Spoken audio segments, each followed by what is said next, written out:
Bonjour à tous, il est 13h tout pile et bienvenue sur 01net TV. Nous voilà partis pour notre deuxième live depuis le Mobile World Congress ici à Barcelone.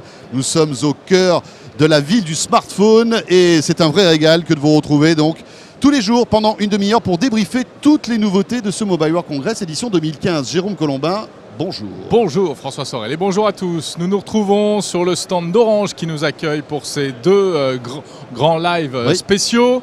Alors aujourd'hui on va parler encore de plein de choses, toutes les nouveautés que nous devons découvrir ensemble. On va parler d'HTC avec notre invité qui est là, le directeur général d'HTC France. On va parler de Sony.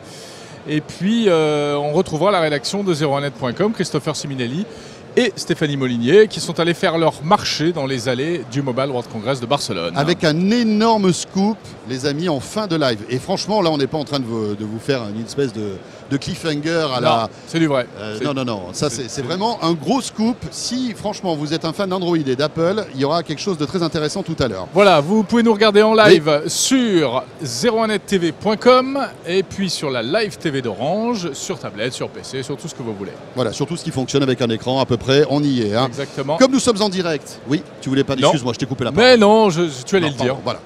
Comme nous sommes en direct, hashtag 01 Live sur Twitter. Vous pouvez poser vos questions à nos invités, réagir au sujet qu'on évoque. Et nous accueillons tout de suite pour débuter François Hernandez. Bonjour François. Bonjour. Bonjour. Vous êtes le directeur général d'HTC France. Effectivement.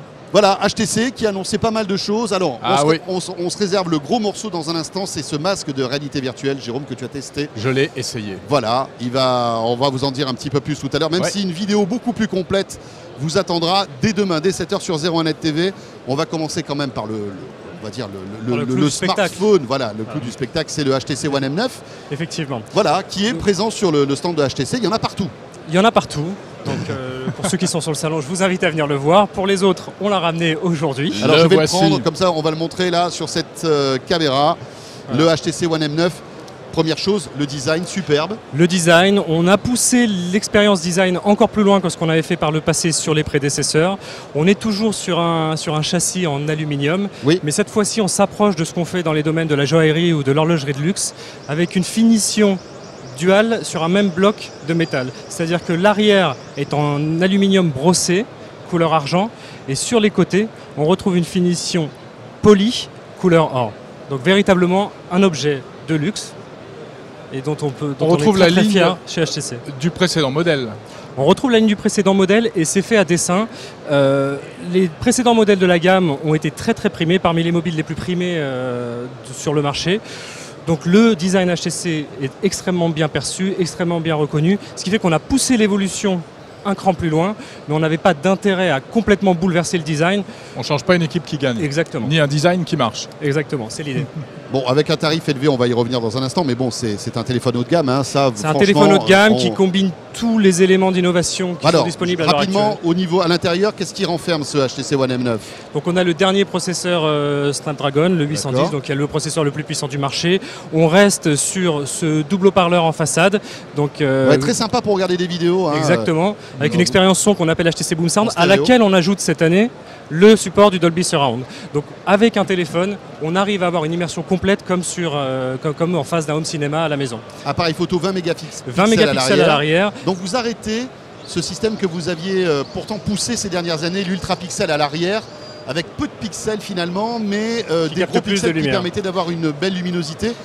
Vous abandonnez, en tout cas pour l'appareil arrière. La réponse est oui et non. À l'arrière, effectivement, on passe sur un capteur 20 mégapixels qui permet, quand on zoome, d'avoir beaucoup plus de précision sur les images. Ouais. Par contre, à l'avant, comme souvent les selfies sont faits dans un environnement de basse luminosité, on maintient l'ultrapixel qui, comme vous l'avez dit, capte 3 fois plus de lumière qu'un capteur normal. Donc, pour tout ce qui est selfie et appareil photo frontal, ça a réellement du sens d'avoir de l'ultrapixel et donc on maintient cette expérience. Écran Full HD.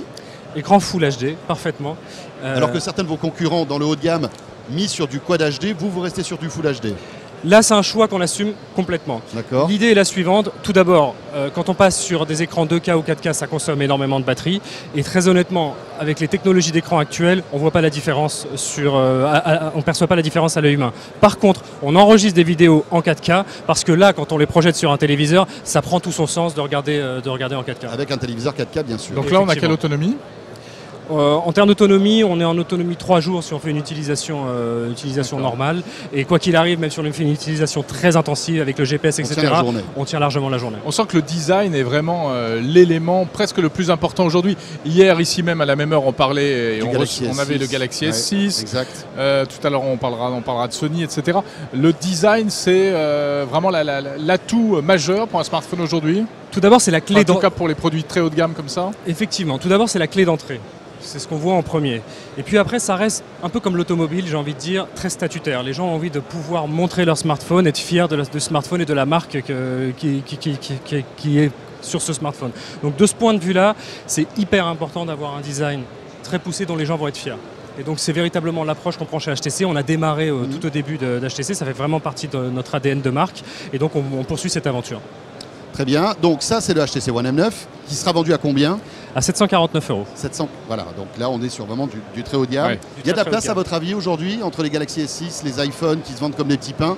HTC peut trouver sa place dans ce segment haut de gamme qui est quand même de plus en plus embouteillé. Hein. Effectivement, il y a de plus en plus de monde, mais on a une légitimité. À partir du moment où on est capable d'apporter de l'innovation, d'apporter une expérience utilisateur, que ce soit par le design ou par l'interface utilisateur qui véritablement soit disruptive, on a sa place. Et surtout, il ne faut pas oublier que toutes les innovations se font par le produit haut de marché, le produit flagship. Et c'est très important de travailler, de mettre toutes les ressources de recherche et développement sur ce type de produit, parce qu'après, ça rayonne sur tout le reste de la gamme. Bien, alors vous êtes venu avec également un autre produit, c'est ce bracelet connecté. Donc vous allez tout nous dire.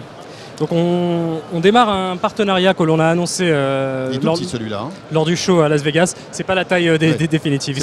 C'est pas la taille il sera disponible en 3 tailles différentes. On démarre un partenariat donc avec Under Armour, qui est spécialisé dans tout ce qui est sportswear et lifestyle. Et donc ils ont un véritable savoir-faire sur toute la partie fitness, sport, tout ce qui est tracking de l'activité physique. Et donc on a décidé de commercialiser un bracelet en partenariat avec eux. Alors, ça sort qu'aux États-Unis? Dans un premier temps, ça sort aux États-Unis. De toute façon, c'est un partenariat sur le long cours, donc on aura tout un tas de produits que l'on aura l'occasion d'annoncer en partenariat avec Under Armour qui arriveront en Europe. Est-ce qu'on peut l'allumer celui-là ou Celui-là non. Celui-là non. Bon, voilà. Alors admirez le design. C'est véritablement pour le design. Le point important, c'est qu'il y a un GPS intégré, ce qui fait qu'on peut l'utiliser. On peut l'utiliser avec son smartphone, bien entendu, mais typiquement comme il est waterproof, si je veux l'utiliser à la piscine ou quand je vais à la mer, il n'y a aucun problème, je peux activer le design et pas avoir mon mobile avec moi. Que pensez-vous de ces nouveautés HTC, le HTC One M9, ce bracelet aussi vous donne-t-il envie? Dites-le nous dès maintenant. Twitter, #01live, vous posez votre question, on les reçoit en temps réel ici puisque nous sommes connectés. François, dernière innovation. Et non des moindres. La surprise du show. Alors franchement, vous attendez pas là-dessus. Hein. Là, vous avez surpris tout le monde. On a gardé le secret. Ouais, c'est vrai. C'est parfois difficile pour une société high-tech de garder le secret. Là, vous avez réussi. C'est vrai qu'on connaît beaucoup HTC pour son positionnement historique sur les smartphones. Là, on arrive avec des objets connectés, comme on a pu en discuter, mais également de nouvelles lignes de produits. Et on va commercialiser le HTC Ray Vive, donc qui est un casque de réalité virtuelle. Voilà. On voit l'image. Voilà. Que l'on va commercialiser en partenariat avec Valve, qui est un expert dans le domaine de la réalité virtuelle, mais qui est aussi très connu pour toute la partie gaming, donc avec des franchises très connues comme Half-Life. Half-Life notamment, qui est un jeu qui est formidable, qui est vieux maintenant, hein, mais qui a bercé beaucoup d'entre nous. Exactement. Alors malheureusement, le produit que l'on voit là, que François et que j'ai pu essayer également ce matin, ça c'est ce qu'on appelle un mock-up, donc qui n'est pas opérationnel. Et il faut raconter un petit peu aux gens qui nous regardent la petite histoire.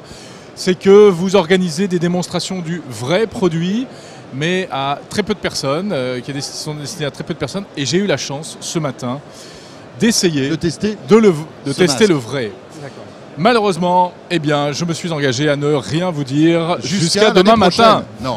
Avant demain matin. Il n'y a pas beaucoup à attendre. Mais je peux vous dire une seule chose, je suis ressorti scotché. Voilà, c'était vraiment impressionnant. Bah oui. Il était tout rouge, transpirant. François, c'est génial, c'est génial. Donc, demain matin, dès 7h, sur 01net TV, eh bien, ton compte rendu d'expérience. Alors, vous serez un petit peu déçus parce que vous ne verrez pas vraiment d'image. On n'a pas eu le droit de filmer. En fait, on n'a pas eu le droit. Mais on va essayer de vous raconter les choses de la manière la plus réaliste possible. Qu'est-ce qu'on peut dire sur le calendrier? On a des informations sur ce produit ou pas? On a des informations. Aujourd'hui, on l'annonce véritablement parce qu'on met à disposition des développeurs les SDK pour qu'ils puissent s'emparer de l'objet et véritablement faire des développements et créer du contenu dessus. On va également commercialiser une version dédiée aux développeurs. C'est la version que vous avez montrée sur les images. Et d'ici la fin de l'année, on s'engage à avoir un produit commercial, donc en termes de design qui sera bien sûr plus poussé que ce que vous avez pu montrer. Mais à ce stade, c'est véritablement pour travailler avec les développeurs et pour créer des contenus. On a des partenaires déjà qui nous suivent, donc on a HBO, on a Lionsgate, donc on aura du contenu, on aura des choses, il y aura beaucoup de surprises qui vont venir autour de ce qui fera la réussite ou non de ce genre de système, c'est le contenu. Le contenu, bien entendu. Il faut qu'il y ait des jeux, il faut qu'il y ait des expériences qu'on puisse vivre et pas simplement dans une salle pour une démo. Il faut que ça ait un sens. Il faut que ça ait un sens, il faut que ça ait des applications industrielles, des applications pour le grand public. On y travaille avec des partenaires, mais il y a déjà du contenu, vous pourrez très certainement en témoigner demain matin, il y a déjà des choses qui sont véritablement bluffantes. Alors juste une petite question, tu peux peut-être répondre à celle de David à l'instant, sur Twitter, #01live, si vous voulez nous joindre. Que vaut ce casque de réalité augmentée de HTC face à l'Oculus en termes de qualité d'image? Tu peux le dire ça au moins? Non. Non, tu peux même pas le dire. Non, je répondrai demain. Je vous dirai ça demain matin. Parce qu'effectivement, la question se pose et je vous dirai ça demain matin. On revient juste sur le bracelet, le prix et l'autonomie. On nous demande beaucoup ça sur le prix. Donc, il sera d'abord commercialisé aux États-Unis à 199 $. En termes d'autonomie, si on active le GPS quand on va faire une séance de vélo par exemple, il dure 5 heures. Et si je fais uniquement du tracking standard d'activité, 2 jours et demi d'autonomie. Et à votre avis, ça risque de sortir en France? Pas d'informations encore là-dessus vraiment? Il y a des chances que ça sorte en France. On discute avec Under Armour pour le faire. Pour le faire. Très bien. On a une question, on vous demande si vous avez des projets sous Windows Phone.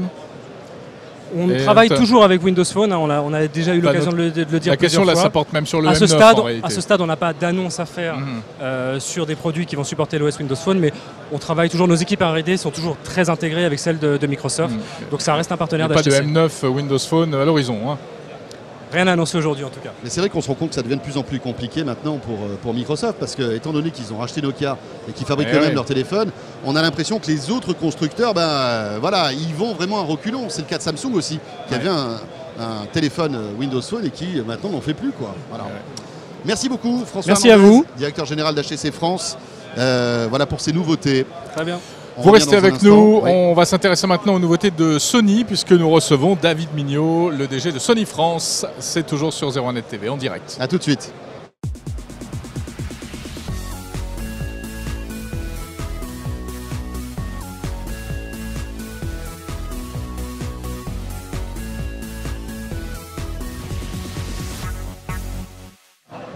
Voilà, nous sommes en direct, il est 13h13 exactement, nous sommes à Barcelone. Sur le stand Orange, merci encore une fois à Orange qui nous accueille hier et qui nous accueille encore aujourd'hui pour ce live donc en direct depuis le Mobile World Congress édition 2015. Le #01live si vous voulez nous joindre, posez vos questions via Twitter, n'hésitez pas. C'est amusant, il y a beaucoup de monde là qui nous regarde en direct, vous ne pouvez pas les voir mais je vais poster une petite photo sur Twitter, tiens, vous allez vous rendre compte. D'accord. David Mignot est avec nous, bonjour David. Bonjour. Directeur général de Sony Mobile. Tout à fait. Alors, des nouveautés chez Sony Mobile, on va en parler dans un instant. Juste un mot en préambule, pas de Z4 présenté au Mobile World Congress, vous confirmez? On ne pas garder rien que pour nous faire un scoop. On aurait bien voulu. J'aurais aimé, mais malheureusement non, il n'y a pas de scoop à vous annoncer maintenant. On garde le Z3 et le Z3 Compact qu'on a lancé récemment, parce que c'était au mois d'octobre, qui restent encore aujourd'hui des produits exceptionnels, avec des caractéristiques, un design qui sont largement plébiscités et qui vont continuer leur cycle de vie un peu plus longtemps que ce qu'on avait fait jusqu'à maintenant, à savoir tous les 6 mois. Là, on va faire durer le Z3 et le Z3 Compact plus longtemps et il reste encore très compétitif sur ce marché. Et quand sortira le Z4? On a une date ou pas? Ça vous le verrez plus tard, on vous l'annoncera plus tard. Est-ce qu'il y aura un Z4 ou pas? Ça fait partie des choses qu'il va falloir attendre un petit peu. Est-ce qu'il y aura un Z4 ou pas? On verra. Mais alors au-delà de ça, ça va pas fort chez Sony Mobile, on a l'impression. En ce moment, il y a beaucoup d'informations qui circulent. Sony voudrait se séparer, en tout cas, a annoncé qu'il voudrait peut-être se séparer de sa branche mobile, qui est déficitaire, qu'il n'y a pas assez d'argent, etc. Qu'est-ce que vous pouvez dire à ce sujet aujourd'hui? Alors c'est pas tout à fait ce qui a été annoncé. C'est pour ça que hier matin, lors de la conférence de presse, notre président Kazirai, le président de Sony, est venu réaffirmer combien les smartphones, les mobiles, restaient au cœur de la stratégie de Sony et donc aucune volonté de céder cette activité, bien au contraire, une volonté plutôt de restructurer, donc de réorganiser. Pardon ? Ces rumeurs étaient fausses? C'est une mauvaise interprétation de ce qui a été annoncé, à savoir il y a des lignes de produits, des activités qui sont rentables chez Sony, l'activité composant, l'activité des jeux, l'activité de création de musique et de films. Et donc évidemment, on renforce notre présence sur les activités qui sont rentables. Et les activités qui sont moins rentables, la télévision ou la téléphonie mobile, et là il est annoncé un plan de rationalisation, de restructuration pour faire en sorte qu'on redevienne rentable. C'est ce qui a été annoncé hier matin, un plan à 2 ans pour revenir à la rentabilité et continuer à investir sur ce marché qui est ô combien important pour une marque comme Sony. De quelle manière? En faisant quel choix? Parce que c'est ça, parce que c'est bien beau, si on fait des économies, malgré tout, il va falloir investir dans la recherche pour être toujours dans la compétition, parce qu'on voit qu'ici, ça ne s'arrête pas. Exactement, donc il a été annoncé un plan de rationalisation en termes de portefeuille produits, donc on va avoir moins de produits, mais des produits plus cohérents. Et je vais vous présenter certains de ces produits, vous allez voir qu'ils ont toute leur place sur ce marché. Rationalisation également en termes de présence dans certains pays ou certains marchés. Il se trouve qu'en France, on a plutôt une bonne position. On est numéro 3 du marché en France. On a gagné 5 points de part de marché en 2 ans avec 12% de part de marché. C'est malheureusement pas le cas dans tous les pays, mais on va rationaliser ça et être plus présent sur les marchés où ça fonctionne bien. Et puis rationalisation dans les dépenses. Souvent, il faut réduire les dépenses, donc un certain nombre de plans de réduction des dépenses.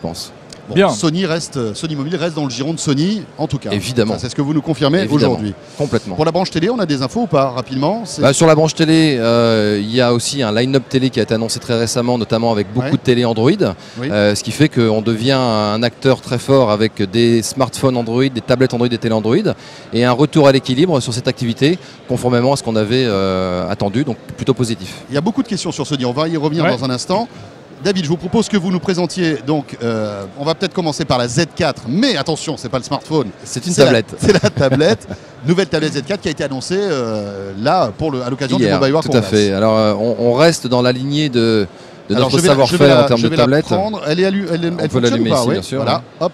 Elle est déjà impressionnant. Mais c'était le cas déjà de la Z3, hyper légère. C'est vraiment une tablette ultra fine. Exactement, on conserve ce qui a fait la force de Sony sur les tablettes et particulièrement les tablettes Z. Nous restons avec la tablette 10 pouces, la plus légère et la plus fine du marché. Combien elle pèse? Elle pèse moins de 400 grammes, 389 grammes exactement sur son format Wi-Fi. La plus fine du marché avec 6,1 mm d'épaisseur. Et puis on conserve ce qui a fait les atouts de Sony, à savoir l'étanchéité. L'étanchéité, c'est vrai qu'on peut la passer sous le robinet, celle-là aussi. On peut regarder un film dans sa baignoire. Une autonomie record, puisqu'on a sur cette tablette jusqu'à 17 heures d'autonomie en vidéo. Donc vous voyez que vous avez de quoi l'utiliser pendant une période assez importante. Et on peut faire un long voyage. Un long voyage, que ce soit en avion, en voiture, en train. Et puis des atouts qui sont un peu spécifiques aussi à Sony. Vous savez, cette capacité à jouer sur sa PlayStation 4 à partir de sa tablette. L'intégration au niveau de l'audio, de tout ce qui est format high-res audio et le Digital Noise Cancelling, quand il y a du bruit environnant. Et puis là, comme vous le voyez, on a une autre particularité sur cette tablette, c'est qu'on va pouvoir y associer un clavier. Un petit clavier. Qui va rendre cette tablette comme un vrai PC. Et la particularité de ce clavier, c'est qu'on a également un pad qui va faire office de souris. Et pour la première fois, on a sur une tablette Android la possibilité d'avoir une souris, donc de pouvoir le piloter comme un PC normal. La souris, c'est pas initialement, ça se fait pas souvent. On l'a sur des tablettes PC sous Windows, vous faites mais on n'avait pas sur Android. Petit Vaio dans votre coin, quoi. C'est en quelque sorte un petit Vaio, on peut dire ça comme ça, qui s'appelle Xperia, et qui tourne sous Android. Et qui tourne sous Android. Et qui est à quel prix? Alors on a 2 versions en Wi-Fi et en 4G+.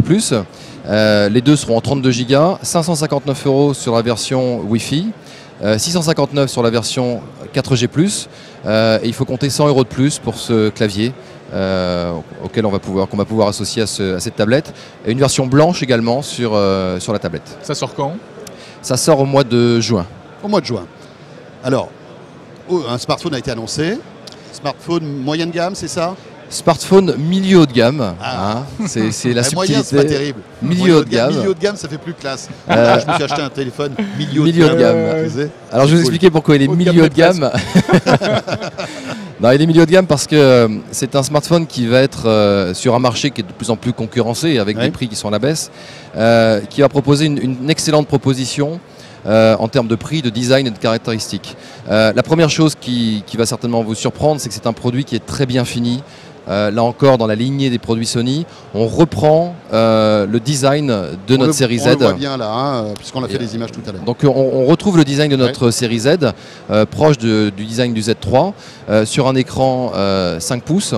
Et on a ajouté sur ce Xperia M4 Aqua, comme son nom l'indique, cette caractéristique qui fait maintenant la différence, à savoir l'étanchéité.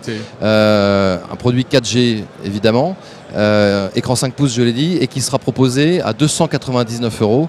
Donc vous voyez qu'on est sur un segment de prix plutôt milieu de gamme, milieu haut de gamme si on regarde les tendances de marché, mais avec un design qui à mon avis sera assez unique sur ce niveau de prix, et encore une fois cette étanchéité.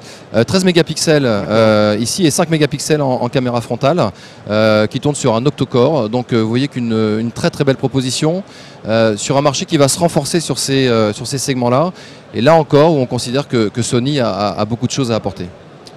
Très bien. David, on avait pas mal de questions. J'en ai croisé une au passage concernant la montre connectée. Quand est-ce que vous allez sortir une nouvelle montre connectée? Alors j'aime beaucoup ces questions sur quand est-ce que vous allez sortir. Mais par définition, on annonce ce qui va sortir au moment où on fait les annonces. En l'occurrence, qu'on a annoncé récemment sur les montres connectées, c'est la nouvelle version de la Smartwatch 3 avec son bracelet métallique. Alors, la Smartwatch 3 a été lancée, la Smartwatch 3 a été lancée au mois d'octobre.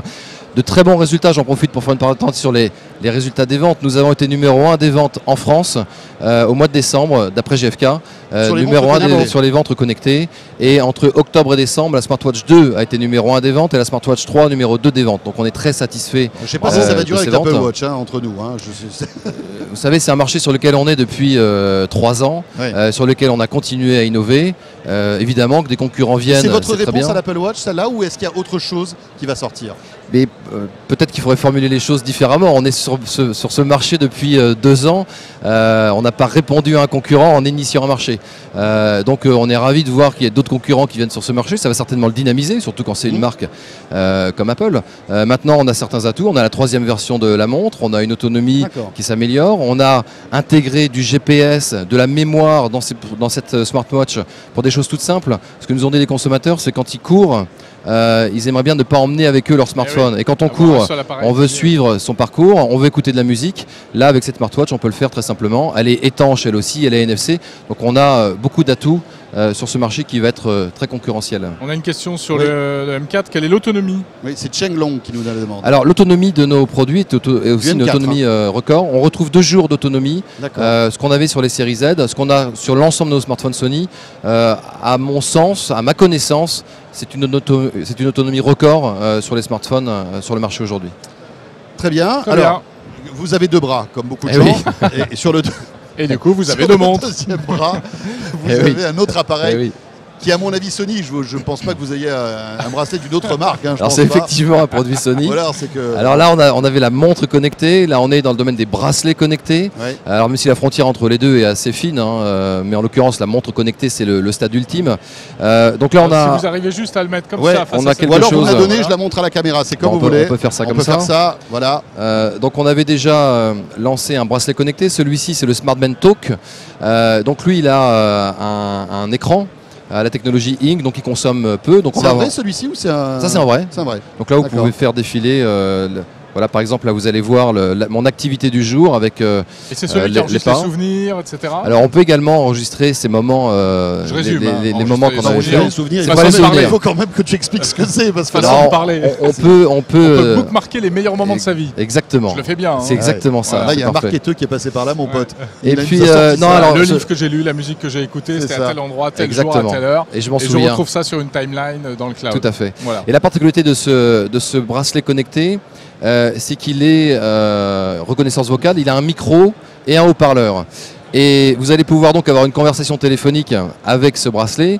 À une époque où on parle d'interdire les kits oreillettes en voiture, là vous pouvez imaginer avoir un bracelet qui va vous permettre d'avoir une conversation en voiture, de pouvoir répondre au téléphone et de pouvoir téléphoner très simplement et en toute sécurité.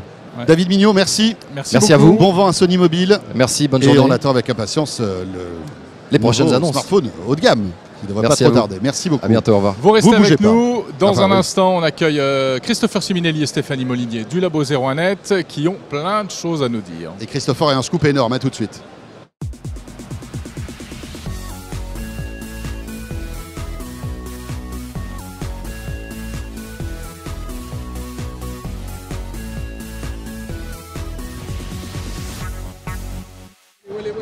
Voilà, on est de retour sur 01net TV en direct, 13h25. Le hashtag toujours 01 Live si vous voulez poser vos questions à nos journalistes stars du labo. Là, on est un peu serré, mais ça nous fait Stéphanie plaisir de vous Molinier. voir, malgré tout. Hein. Oui, c'est vrai, on se réchauffe comme ça, hein, on est tous serrés, etc. Donc Christopher est arrivé avec ses jouets. Ouais. Alors, est-ce qu'on commence par le scoop de Christopher ou est-ce qu'on attaque par Stéphanie? Suspense. Oui, allez, allons-y. C'est bon? On y va? Allez. Ouais, alors on a eu une information incroyable, enfin une grosse info sur le salon ici au Mobile World Congress, évidemment d'une personne dont je tairai le nom, mais il semblerait que Google lance une version iOS d'Android Wear. Donc, qu'est-ce que ça signifie? Ça veut dire que tous les utilisateurs d'iPhone et d'iPad, même si ça les concerne un peu moins, mais tous les utilisateurs d'iPhone pourront utiliser une montre connectée Android Wear. Android Wear. Mais Christopher, c'est énorme. C'est une énorme info. Énorme. On n'a pas entendu cette information encore sur le Mobile World Congress. C'est une info exclusive 01net.com. Bravo. Alors attends, si j'ai bien compris, aujourd'hui, les montres Android Wear, c'est quoi? LG, Sony, donc Motorola, Huawei, etc. Samsung, exactement. Donc même si elle commence à dater un petit peu, mais c'est vrai que c'est de l'Android Wear. Ça veut dire qu'on peut imaginer peut-être, si tout va bien, que ces montres pourraient être mises à jour pour fonctionner avec les iPhones. Ça va même plus loin que ça. Il se pourrait que ces montres, tout simplement, parce que vous savez que le fonctionnement passe par l'application. C'est l'application Android Wear qui régit un peu toutes les infos qu'on reçoit sur nos montres Android Wear. Donc cette application qui est au cœur du système pourrait être compatible iOS, ce qui fait que nos montres, peut-être via une petite mise à jour, mais qui est très légère, en tout cas, le cœur, c'est surtout l'application iOS qui est importante. Et donc on n'a pas de date, évidemment. Ouais. Peut-être Google I.O. les 28 et 29 mai prochains. Mais on sait que Apple a un gros événement lundi, je pense qu'ils ne vont pas du tout en parler, mais si les chiffres de vente de la Watch d'Apple sont fantastiques, etc., peut-être que ça va forcer Google à avancer ses pions un peu plus tôt, donc on ne sait pas. C'est une info qu'on a eue qui est béton parce que ça vient directement d'un industriel. Voilà, spécialisé on va mettre sa photo et son numéro de téléphone portable. Voilà, Florian, tu peux y aller. Hein. Non, et donc à suivre. Mais grosse info. Ça veut dire que le parc aussi que Google se rend compte, de la menace de l'Apple Watch et que ils n'ont pas d'autre choix, s'ils veulent toucher un maximum de gens, que d'ouvrir leur système Android Wear. Plus j'y pense, plus je me demande plus je me dis qu'en fait Google avait préparé son coup depuis le départ. Oui, mais bien sûr, ça se trouve, évidemment. Et donc pour les fabricants de montres connectées Android Wear, c'est aussi une énorme opportunité parce que ça leur ouvre un marché au-delà d'Android. Tout le marché des possesseurs d'iPhone, c'est énorme. Mais comme le dit, excuse-moi Jérôme, mais comme le dit c'est Chocomi. Est-ce que Apple va accepter? Parce que c'est bien beau quand Google se fasse. Ça peut se faire dans le dos d'Apple, ça voilà. Je pense qu'Apple n'aurait pas le droit de refuser en fait. Je ne vois pas sur quel. Ils peuvent jouer la montre. Je ne vois pas sur quel guidelines. Il n'y a aucune guidelines aujourd'hui de l'App Store qui interdit Google d'avoir une version d'Android Wear. On voit bien Wizings a des bracelets et ils développent ils ont mis dans l'App Store des applications qui permettent de communiquer avec leurs appareils. Donc pourquoi un traitement différent pour Wizings et Google? Donc il n'y a aucune raison aujourd'hui objective de ne pas avoir d'application Android. Et on aurait toutes les fonctionnalités qu'on a sur une. On n'en sait rien. Avec un smartphone Android. Mais c'est quand même fort probable. C'est un peu tôt pour le dire. Mais en tout cas, sacré scoop. Donc Android Wear pourrait arriver sur une compatibilité iOS, donc iPhone, iPad, dans les semaines ou les mois qui viennent. Merci Christopher pour ce scoop. Et Christopher, c'est un peu the Mr. Scoop quand même. Parce qu'il est venu avec ça, et il est venu avec une petite tablette que vous n'avez peut-être pas vue en vrai. C'est la Nokia N1. Alors elle a été annoncée début d'année par Nokia. Alors comme vous le savez, Nokia maintenant vit son petit bonhomme de chemin. Nokia a été racheté par Microsoft, mais uniquement la division smartphone. Donc Nokia, la marque, existe en tant que telle encore. Il y a encore énormément d'employés en Finlande, en Californie. Et donc rien ne les interdit aujourd'hui de continuer de lancer des produits. Donc pas des smartphones évidemment, parce que ça leur est interdit par l'accord. Mais les tablettes, c'est possible. Et cette N1 est juste fabuleuse. On en a parlé. Franchement, elle est hyper bien. Très belle. Elle est hyper belle. Elle est plus fine qu'un iPad mini. Bon, c'est vrai que ces lignes nous rappellent forcément celles d'Apple. Elle a vraiment un petit air d'iPad mini. Un gros processeur Intel 64 bits. 32 Go de mémoire, un écran 4 tiers 7,9 pouces Retina, donc une super résolution d'écran. Et le prix est juste incroyable. Alors, donnez-moi un prix pour cette tablette. Et combien on va dire 30 €. Elle est à $249. C'est juste incroyable. $249. C'est pas cher. Et donc, combien de stockage de mémoire? 32 Go. 32 Go. 32, c'est pas énorme en même temps. C'est pas énorme, mais pour $249, franchement, c'est pas mal. Et l'autre particularité de cette tablette, c'est que c'est la première tablette au monde à être équipée d'un connecteur micro USB type C. Donc le fameux micro USB réversible. Alors peut-être qu'on peut faire un plan. On va faire, attendez, là on est dans le dur, on va faire un plan sur le port micro USB de la tablette. Voilà. Alors là attention, la JD sort son plus gros zoom, ça va être énorme, hein, vous allez voir. Mais donc l'idée c'est que pour qu'on comprenne bien, et là, aujourd'hui quand on veut brancher un micro USB, on n'a qu'un sens. Voilà, et c'est galère. C'est un peu embêtant. Quand on est au lit, machin. Pour et là ça marche des deux côtés. Ça marche comme des deux la prise côtés. Lightning de l'iPhone. D'ailleurs, elle y ressemble fortement. Regardez, là ça permettra de faire la transition après sur SanDisk. Mais ça se branche ou pas là, on peut le brancher ou pas? Ça se branche, bien sûr. Oui, ça se branche. Vous voyez, je sais pas si vous voyez bien. Alors on va faire la démo, on va le brancher d'un côté. Voilà. À mon avis, il voit rien. Bon là c'est d'un côté. Attends, on n'a rien vu. Et de l'autre côté. Ça marche. Alors je recommence. Vas-y, recommence, on va la mettre comme ça. C'est bon là ou pas? On peut y aller? On verra mieux. Donc là, d'un côté c'est branché, pas de problème. Je retourne la clé. Je le rebranche de l'autre côté si j'arrive à voir le trou parce que là je vois rien. Ah non mais il y a des choses incroyables qui nous mettent dans un état pas possible. Hein. Et là ça fonctionne. La prise. Non mais que Apple fasse des prises comme ça propriétaires très bien, mais là c'est vraiment une nouveauté, une vraie innovation. C'est ouf. Mais c'est l'avenir, enfin, on peut imaginer que tous les autres, enfin les prochains smartphones etc. adopteront cette norme. C'est fort probable parce que c'est aujourd'hui quelque chose qui est standardisé. Il y a tous les fabricants sont passés au micro USB normal. Évidemment qu'ils vont passer à cette prise-là. Le seul souci, c'est qu'il n'y a pas de rétrocompatibilité. Donc on ne peut pas brancher un câble micro USB dans une prise micro USB type C. Juste un dernier mot aussi sur la tablette. Moi j'adore, c'est des petites choses qui vont nous changer la vie. Ça. Ah oui, carrément. Au quotidien. Dernière chose sur la tablette N1. Ça va t'empêcher de dormir, ça cette histoire. Oui, non, justement, tu peux même la brancher dans le noir maintenant. Elle tourne aussi sous Android 5, donc Lollipop, et avec Z Launcher que certains téléspectateurs de 01net connaissent. C'est un launcher disponible sur l'App Store déjà depuis quelques semaines, hyper simplifié, hyper joli, très apprécié. Et donc l'interface est hyper simple et pour chercher une application il suffit de taper les premières lettres du nom de l'appli. Tu peux le faire ici. Voilà. Hop. Wow.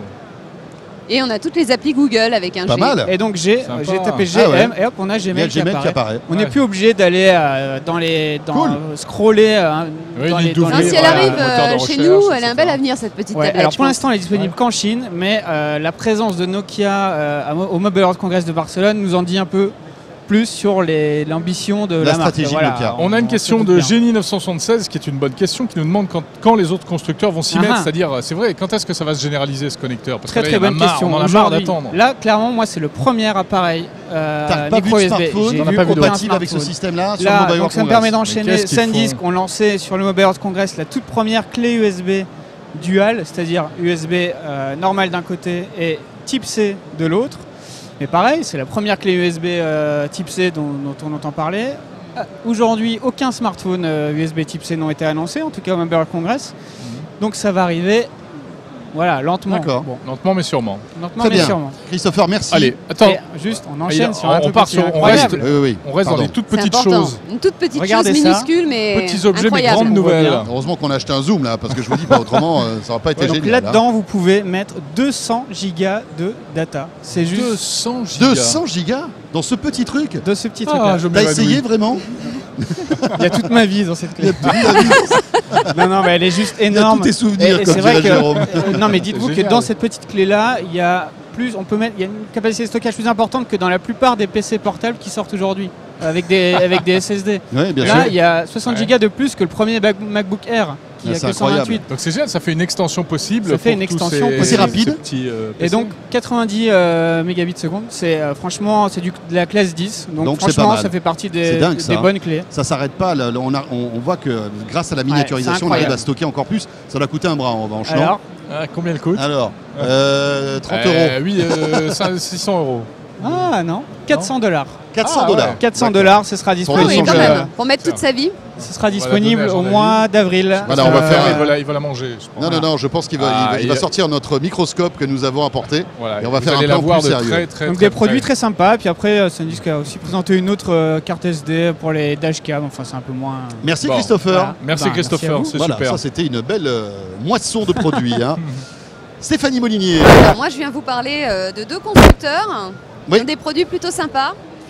D'abord Kazam, qui a sorti une large gamme de smartphones à petit prix. C'est celui-ci. Hein. Mais là, justement, c'est son modèle un peu plus haut de gamme, tout à fait. C'est le Tornado de Kazam. D'accord. Je crois que c'est 455L. Alors c'est des références un peu barbares à chaque fois. Bah, j'ai dit, on laisse tomber la micro SD, c'est pas grave, on fera ça la prochaine fois. Là, voilà.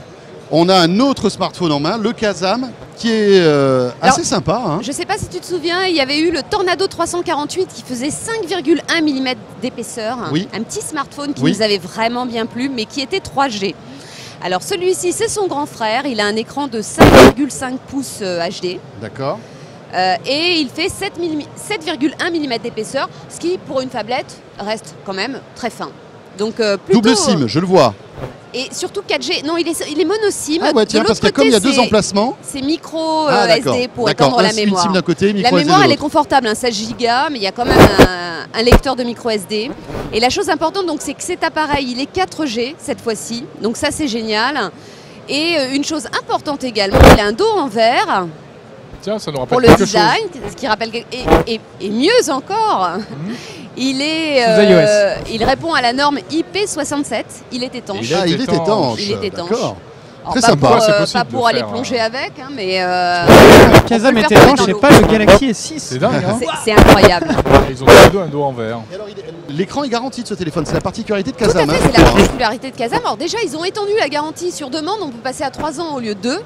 A priori, gracieusement, c'est sur demande. En plus. Et pendant un an, en effet, Kazam s'engage à remplacer l'écran cassé. Et ça, c'est plutôt sympa pour les clients. Alors ce grand smartphone...